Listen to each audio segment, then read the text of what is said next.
वंदे मातरम। मैं मालिनी अवस्थी। पूरा भारत इस समय शोकमग्न है, बल्कि शोक से परे जाकर क्षुब्ध है, क्रोधित है, प्रतिकार चाहता है। यह कोई पहली बार नहीं हुआ है कि भारत की आत्मा और देह लहूलुहान हुई है।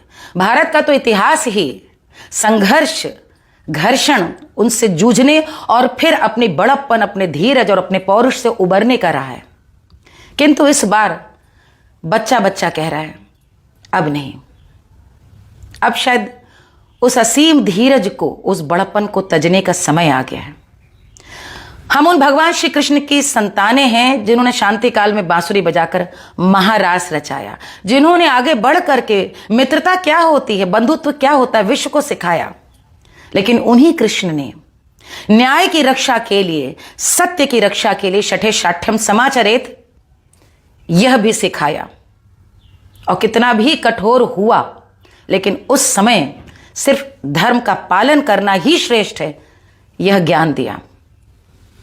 यही समय अब आ चुका है।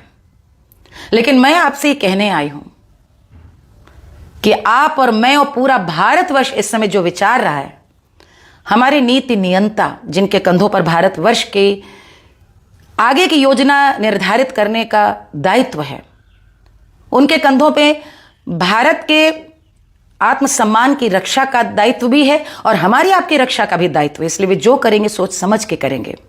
ये समय है एक होने का, ये समय है उनको भी भरोसा दिलाने का और पूरे विश्व को संदेश दिलाने का कि पूरा भारत एक है।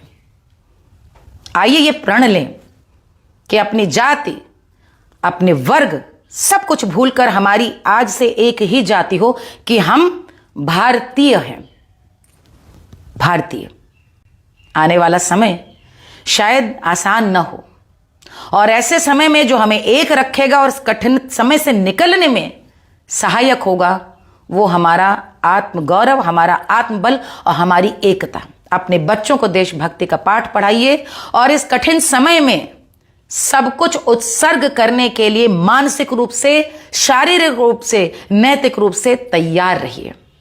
मां भारती का समय आ गया है। सत्य की रक्षा हो, प्राणियों में सद्भाव हो, सभी सुखी रहें।